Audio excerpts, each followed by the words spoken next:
আসসালামু আলাইকুম। আমি ফারিয়া কুকারি থেকে আবার আজকে আসলাম। আজকে আমি পান্তা রাস বানাবো। তো পান্তা রাস প্রথমে বানানোর আগে আমি পুরটা আছে না, পুরটা রেডি করছি। চিকেন পান্তা রাস আমি এখানে 1 কাপের মধ্যে পেঁয়াজ দিয়ে দিচ্ছি। পেঁয়াজটাকে আগে একটু ব্রাউন ব্রাউন করে ভেজে নেব, কারণ হচ্ছে মুরগি কিমা, চিকেন কিমা দেবো। চিকেন কিমা এখানে আমি অলমোস্ট 1.5 কেজির মতো দেবো, কারণ এখানে কোয়ান্টিটি একটু বেশি হচ্ছে, কারণ আমি অনেকগুলো পান্তা রাস বানাবো। অলমোস্ট 20টার মতো, 20টা থেকে 30টা পান্তা রাস বানাবো, সেই জন্য কিমাটা লাগবে। তো এখানে আমি একটু দেখাই দিই ছিল, আমি একটু প্রিপেয়ার ছিলাম না ভিডিওটা করার জন্য, তো তাড়াহুড়ার মধ্যে করতেছি। এখানে প্রথমে এই পেঁয়াজটা আমি কেটে ডিপ ফ্রিজে রাখছিলাম, ওটা একটু শক্ত আছে জন্য একটু নরম করতেছি তেলের মধ্যে দিয়ে।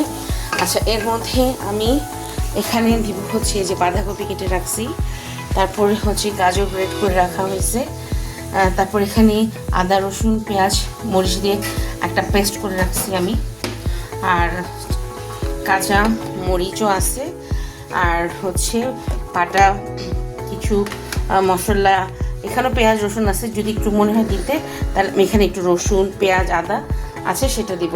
আর তারপর থাকবে লবণ, কাঁচা গুঁড়া মরিচ আর হলুদ আমি ইউজ করি না।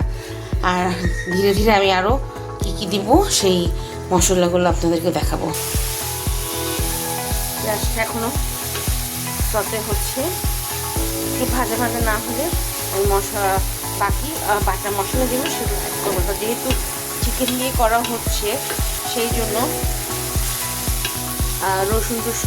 রসুন পেঁয়াজ আদা অবশ্যই তো দিতে হবে, এবং মশলাটা সুন্দর করে একটু ভুনে দিতে হবে, তাহলে টেস্টও ভালো হবে এবং চিকেনের যেটা স্মেল থাকে, কারণ ফার্মের মুরগি দিয়ে চিকেন কিমাটা হয়, আদারওয়াইজ দেশি মুরগি বাগুলোতে তো গোশ কম থাকে, তাহলে স্মেল হবে না, স্মেলটা চলে যায় মশলাটা ভুনে দিয়ে।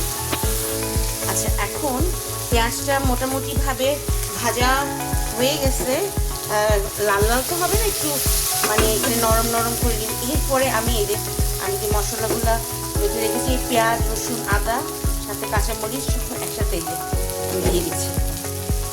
আমি এখানে দিব হচ্ছে 2 চামচের থেকে 2 টেবিল স্পুনের থেকে একটু বেশি দিবে আন্দাজ করে, কারণ আমার যেহেতু এখানে আর দেওয়ার সময় একটু জালটাও কমায় নিতে হবে, কারণ না হলে আপনার পুড়ে যাবে মশলাটা ভুনা হচ্ছে। এখন এখানে পেঁয়াজ রসুন আদা দিয়ে আমি পেস্টটা বানিয়েছিলাম সেটাকে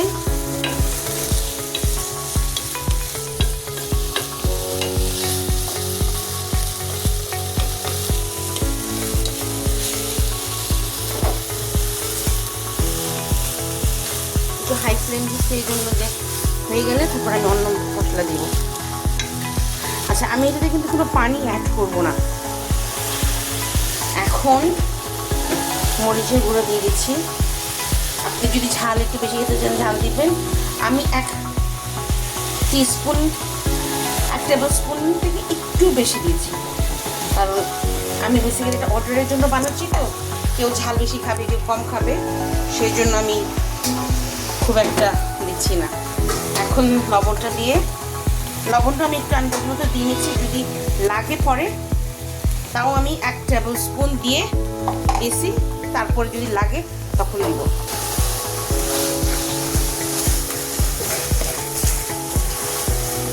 ভালো করে মশলাটাকে একটু কষিয়ে নিতে হবে একদম ভালো মতো, যেভাবে মুরগিটা রাঁধি না আমরা ঠিক কিমা রাঁধি সেভাবেই ভালো মতো কষিয়ে নিতে হবে। না হলে স্বাদও হবে না, আর মুরগির যে একটা স্মেল থাকে ওটা থেকে যাবে। 2 টেবিল স্পুন সয়া সস দিলাম। এখন ওয়েস্টার সস 1 টেবিল স্পুনের মতো, 1 টেবিল স্পুন ওয়েস্টার সস দিলাম, দিয়ে আবার মিক্সড করে নিচ্ছি। এরপর দিচ্ছি বারবিকিউ সস, আমার লাগে দিতে একটাও, আমি এখানে 2 টেবিল স্পুন দিয়েছি বারবিকিউ সস, কারণ এই সসগুলো দিলে টেস্টটা একটু ডিফারেন্ট হয়। আর যেহেতু ফাস্ট ফুড টাইপের এটা খানা পান্তারা, সেটার মধ্যে একটু মানে বদবদা মুরগির যে টেস্ট আসবে সেটা তো না, এটার মধ্যে একটু স্পাইসি, তারপর ডিফারেন্ট ফ্লেভার, যেমন এই সোয়া সসের ফ্লেভার। এখন দিচ্ছি আমি গার্লিক সস। যদিও আমি গার্লিক পেস্ট দিচ্ছি, কিন্তু গার্লিক সসের এটার টেস্টটা অনেক স্বাদটা দ্বিগুণ বাড়িয়ে দেয়। এখন দিচ্ছি টমেটো কেচাপ, সেটাও দিব হচ্ছে 2 টেবিল স্পুন। কোনোটাই অতিরিক্ত দিব না, 2 টেবিল স্পুন দিব। আর এখন হচ্ছে এটা হচ্ছে শ্রীরাচা সসটা না আমার দিতে অনেক ভালো লাগে, কারণ বেশ একটা চটপটা ভাব আসে, আর ঝাল ঝাল থাকে, খেতে বেশ ভালো লাগে। সেই জন্য আমি শ্রীরাচার সসটা ইউজ করি। আরেকটা সস দিব, সেটা হচ্ছে chilli sauce, green chilli sauce. এটার আমি দিই হচ্ছে প্রাণের রাঁধুনি, সেটাও 2 টেবিল স্পুন। কোনোটাই সস যেগুলো দিচ্ছি কোনোটাই 2 টেবিল স্পুনের উপরে আমি দিচ্ছি না, তাহলে বেশি স্পাইসি লাগবে। মানে এগুলো আমি একটু জাস্ট টেস্টটাকে একটু ডিফারেন্ট করার জন্য, যাতে কিমা রাঁধছি কিন্তু কিমা যেন মনে, কিমার ওই একটা থাকে না চিকেন কিমা খাচ্ছি কারি হিসেবে, সেটার জন্য না, যেহেতু পুর হিসেবে করছি, তো আমি একটু সসগুলো ইউজ করছি।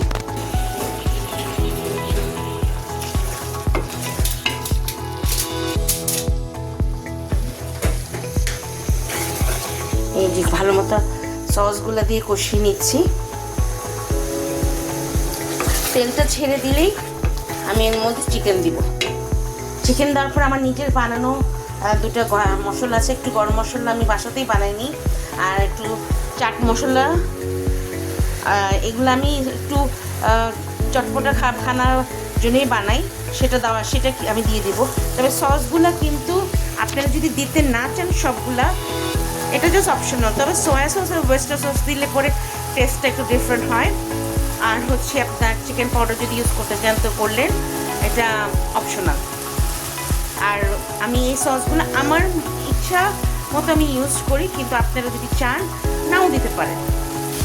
আচ্ছা, এখন আমি অ্যাড করব হচ্ছে কিমা। আমার এই যে এখানে কিমাগুলো দিয়ে দিচ্ছি। কিমা হচ্ছে আমি এখানে বলেছি 1.5 কেজির মতো নিয়েছি, কারণ এটা যেহেতু চিকেন পান্তারাস, আমি পান্তারাসে সবসময় চিকেন দিয়ে যখন বানাই, বা চিকেনের যাই বানাই, সামোসা বানাই বা যেটাই বানাই,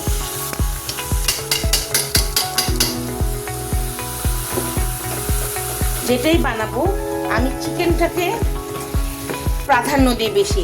হ্যাঁ, এটার মধ্যে বাঁধাকপি, এই যে দেখালাম বাঁধাকপি ধুয়ে রাখছি, এটা একটু দিব, একটু গাজর দিব, যেটা দোকানও দেয়, কিন্তু চিকেনে যেহেতু বানাচ্ছি আমি চিকেনটাকে আমি ইম্পর্টেন্স দিচ্ছি বেশি।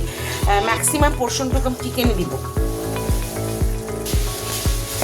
চিকেনটাকে যে ভালো করে মশলার সাথে মিক্স করে, মশলাগুলো যাতে চিকেনের ভিতরে ভালো করে যায়, নেড়ে চেড়ে তারপর দিতে হবে। না হলে কোনো জায়গায় মশলা গেল, কোনো জায়গায় মশলা গেল না, খেতে তখন একদমই পচা লাগবে। কারণ পান্তারাসটা যখন খাবে, পান্তারাসের ব্যাটারটা বানানো আমি দেখাবো, এবং কীভাবে বানাচ্ছি সবই দেখাবো। একটু ভেঙে ভিডিওগুলো হবে। পুরটা পাবেন আগে, তারপরে পান্তারাসের ব্যাটারটা কীভাবে করি, পান্তারাস কীভাবে বানাই সেটা দেখবেন। কিন্তু পান্তারাসটা যখন কামড় দাঁতের নিচে পড়ে, যাতে এই গোশগুলো খেতে যাতে মজা লাগে, এবং উপরে মচমচে ভিতরে নরম, খুব মজা লাগে। আমার কাছে খুব মজা লাগে এটা। যদিও ফ্রাইড আইটেম, তেলের অনেক তেল যায়, এবং সামনে রোজাও আসতেছে, আপনারা বানায় এটা ফ্রিজারে রেখে দিতে পারবেন। এটা একটা ইফতারের ভালো আইটেম। চাইলে আপনারা ফ্রাই করতে পারবেন, আবার এখন এয়ার ফ্রায়ার আছে, এয়ার ফ্রায়ারও করে নিলে একদম মচমচে থাকে। এখন আমি অ্যাড করে দিব এটার মধ্যে আমার বানানো এই যে চাট মশলা। যখন আবার ভিডিও করবো তখন এই চাট মশলা বানানোর রেসিপিও আমি আপনাদের সাথে শেয়ার করবো ইনশাল্লাহ, ফারিয়াস কুকারি থেকে। এখানে আমি 2 টেবিল স্পুন চাট মশলাটা দিলাম। এখন অ্যাড করব আপনার 1 টেবিল স্পুন থেকে একটু বেশি, 1.5 টেবিল স্পুনের মতো গরম মশলা। এটাও আমার বাসায় বানানো মশলা। আমি এটা সবসময় বানিয়ে রাখি এবং আমার যত রকম এরকম সমোসা পুর জাতীয় জিনিস যা বানাই এগুলোর মধ্যে আমি এটা দিই।